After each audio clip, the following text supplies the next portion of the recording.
Once upon a time, the White House had standards. Obama out.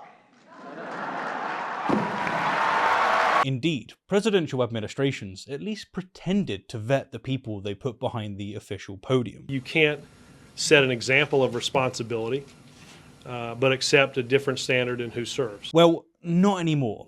Or at least, they don't seem to care. Or maybe both. On St. Patrick's Day, while Americans were busy getting hammered on green beer, Donald Trump invited disgraced UFC fighter Conor McGregor to the White House. Not just for a photo op, mind you, but to speak at the official briefing room podium about, wait for it, Ireland's immigration policy. The illegal immigration racket is running ravage on the country. There are rural towns in Ireland that have been overrun in one swoop, that have become a minority in one swoop. There will be no place to come home and visit. Ireland is at the cusp of, potentially losing its Irishness. That's right, my dudes. While the actual elected leader of Ireland had visited the White House just 5 days earlier, Trump decided that what Ireland really needed was a representation from a man who was found liable of rape in an Irish court and ordered to pay €250,000 in damages. Again, my friends, look around us. Isn't this the party of law and order, huh? And we are going to drain the swamp. Indeed, no swamp in sight. Nothing says respecting allies quite like completely bypassing their government to platform a washed-up fighter whose own countrymen can't stand him anymore. So how popular is McGregor in Ireland these days?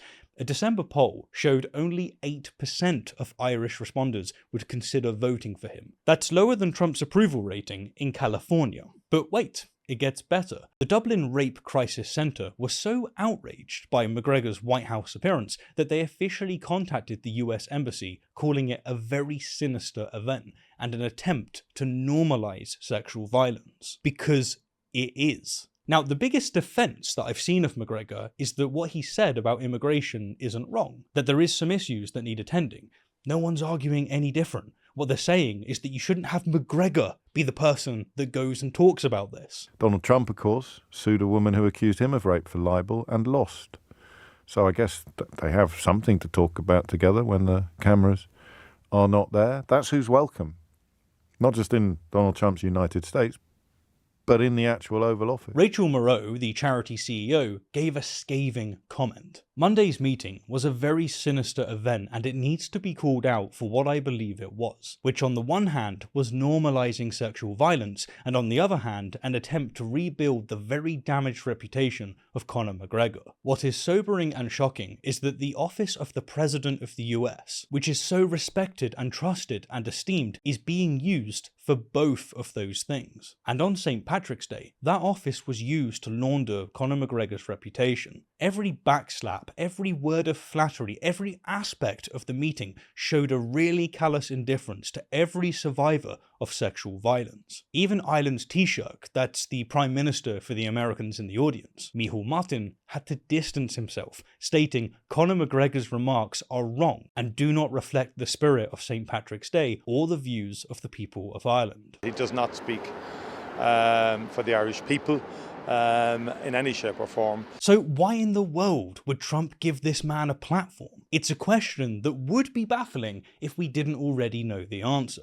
Trump has repeatedly shown a willingness to embrace figures who embody the very worst traits, and McGregor, with his history of violence and inflammatory rhetoric, fits the bill perfectly. It's simple. McGregor checks all the boxes of Trump's ideal guest. He's a celebrity who's willing to kiss the ring. Learning and listening to Mr. President Trump, whose work ethic is inspiring. He has a history of violent behaviour towards women. He spews anti-immigrant rhetoric. There are rural towns in Ireland that have been overrun in one swoop, that have become a minority in one swoop. He's no longer welcome in his own country. It's like Trump has a bingo card for awful human qualities, and McGregor hits every square. But let's step back and look at the bigger picture, because this isn't just about one misogynistic fighter getting his 15 minutes on the podium. This is part of a deeply disturbing pattern where Trump's administration is systematically embracing and legitimizing men accused of violence against women. You can't forget Andrew Tate, can you?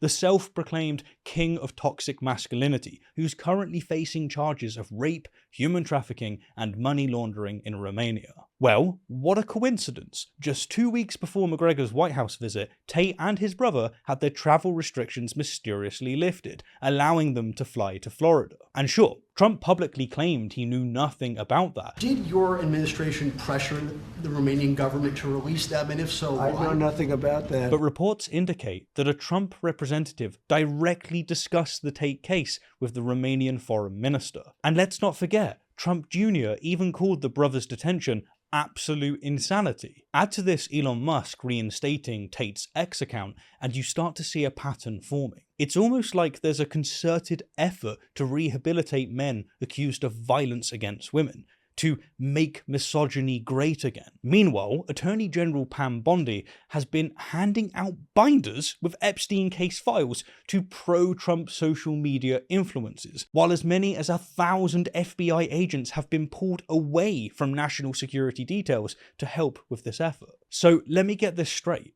The Trump administration is simultaneously platforming men found liable for sexual assault, helping accused sex traffickers travel freely, theoretically investigating Epstein, while dismantling the agencies that might actually hold powerful men accountable. This isn't just hypocrisy, this is strategy. By having Bondi hand out useful information to pro-Trump influencers, while welcoming McGregor to the podium, they're sending a clear message to every American woman, to every abuse victim. Sexual violence only matters when it can be weaponized against Trump's political enemies. If you're on Team MAGA, your past is forgiven, your court judgments are irrelevant, your victims don't matter. You'll even get an invite to hang out with Trump at the fucking White House. And it's not just about misogyny. This is part of the broader pattern of rampant corruption that's defining Trump's second term. In just 2 months, the administration has dismissed 18 inspectors general without proper notice,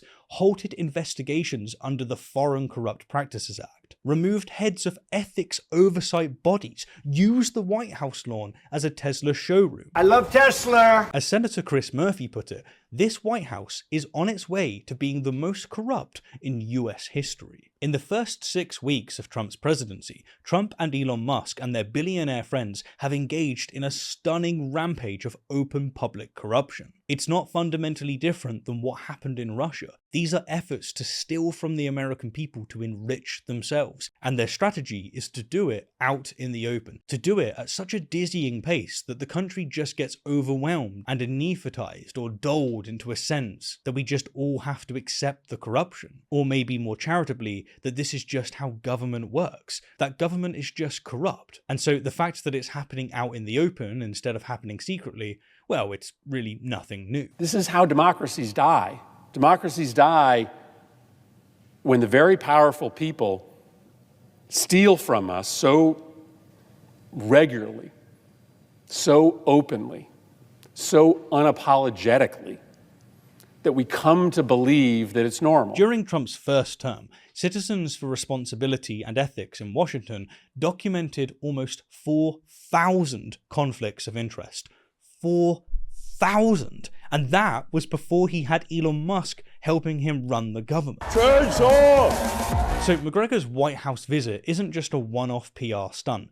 It's a symptom of a deeper rot, a willingness to abandon all standards, all norms, all decency in the pursuit of power. When the White House is willing to platform a man found liable for rape just because he'll parrot anti-immigration talking points, they're telling you exactly who they are. Believe them. The leaders of Ireland, the actual elected representatives, were horrified, as they should be. It wasn't just an insult to victims of sexual abuse, it was a glimpse into the moral void at the heart of the Trump administration. A void where principles and standards once existed. A void where grab 'em by the pussy isn't just acceptable, it's presidential. Grab him by the pussy. So the next time you see McGregor or Tate or any other MAGA washed up abuser being elevated by this administration, remember, it's not a bug, it is a feature.